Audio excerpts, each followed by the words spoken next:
What's up, weirdos? I'm Felicia and I like scary movies, and today I'm reviewing my first October 2021 review, and that is There's Someone Inside Your House.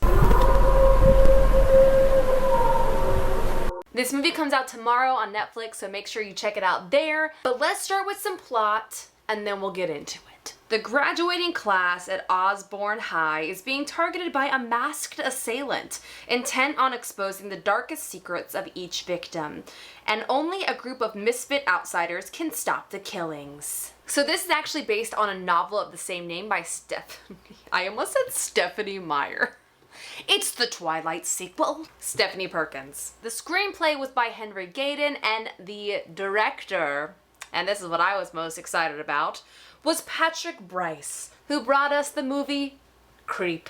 And creepy it is. Now let's get started with what I think were kind of the clear influences for this film. It is a slasher. It is definitely picking off teenagers one at a time. Throwback. It has elements of I Know What You Did Last Summer, Scream, Cherry Falls. By the way, if you haven't seen Cherry Falls, underrated. Underrated 90s slasher. JK, it came out in the year 2000. Whatever. So we definitely get the sense of that. It's teenagers with deep, dark secrets and lots of murder. But in terms of tone, I think it's kind of more CW, Pretty Little Liars-esque. There is a lot of cheesy cheese balls writing in here. And what's funny to me, or maybe the word is confusing, is it feels like the script itself was intended to be a little funnier than the acting and direction presented. Like, there seem to be kind of clear one-liners throughout the movie, but they're not really played that way. Or maybe I'm just unintentionally making fun of the writing, which is not what I'm trying to do here. But there's like one part where, you know, a football player is standing at a memorial for his friend and starts singing this like very dramatic song, Acapulco, out of nowhere. And I was like, this is great humor, and felt like a throwback to Scream too. Like, they even mention I Know What You Did Last Summer at some point, like the plot of that. Like, I can see the thoughts, I can see the inspirations, I can see the intentions, but I'm not sure this movie is super successful. And I think the reason why is we don't connect to the characters. There are a lot of characters in this movie, and each of them have so little time to get some backstory, to get some relationship building. Like, I just feel like even the main girl, like, I felt like by the end of the movie, I didn't even know her. Like, I knew what got her to that point in the movie. I understood the literal of her story. But, like, I felt like I didn't really understand who she was. Like, I didn't feel like I understood her essence. And I kind of felt like that across the board, where I just, like, didn't feel the need to care about any of these people. And that's not to say I didn't like them. Like, a lot of them are kind of these stock characters.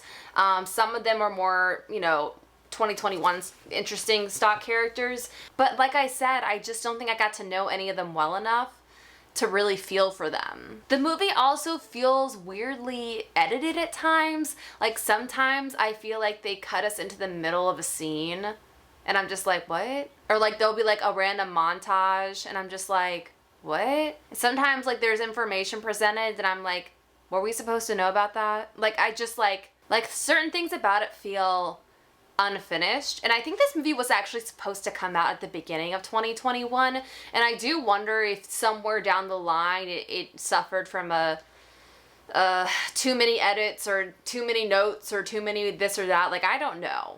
I mean, I wasn't there, clearly. But it does feel like something went wrong. And I'm just not sure at what point in the process that happened.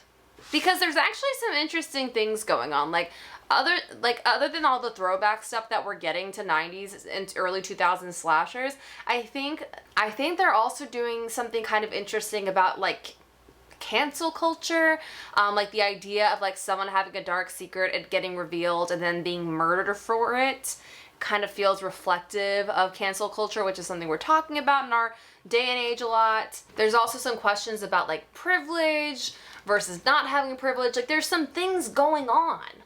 And there's some very interesting locations. Like the third, or I guess, final part of this movie takes place at this very exciting October corn maze, but we barely see any of it. I just feel like there were a lot of ideas, and I, as a viewer, didn't get to see any of them really fully realized. Like, I feel like this could have been so fun.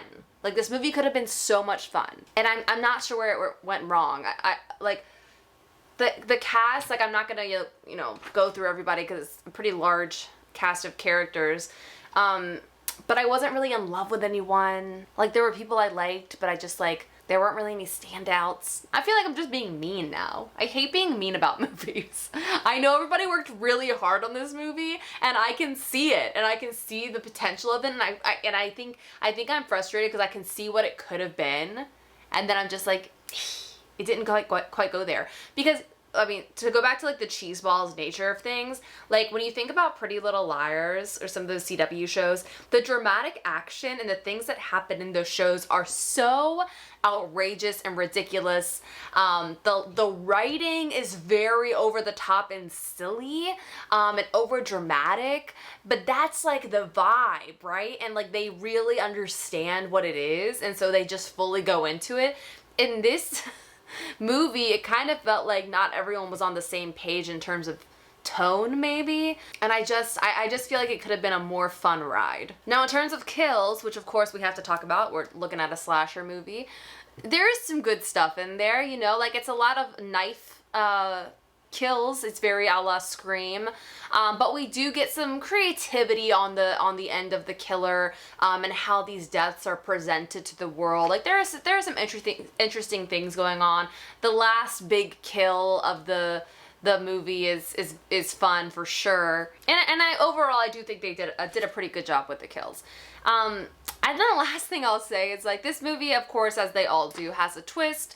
In the slashers, we're always trying to figure out who the killer is. It's very Scream like that, very urban legend. Who is the killer? Is it one of the friends? Is it one of the football players? Is it this cheerleader? Like, we're trying to figure that out throughout the movie. And when we get the twist, honestly, I don't think it's a bad twist. I think it's not as on the nose as I thought it would be. It's kind of on the nose in a different way. But it's not who I thought it was gonna be, so at least they surprised me at the end. Like, I was like, oh yay, that's fun. So that's about it. Let me just leave you with an overall. There were fun things about this movie. I enjoyed watching it as a whole. It's only an hour and a half. I felt like I had a pretty good time.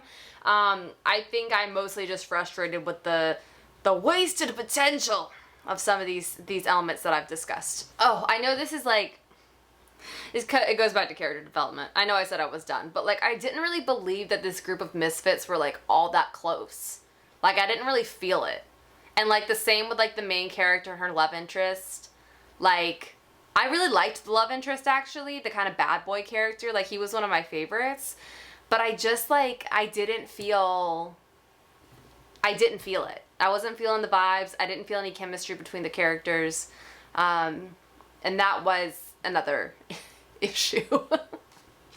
I swear there were things I liked about it. But anyways, that's it, people.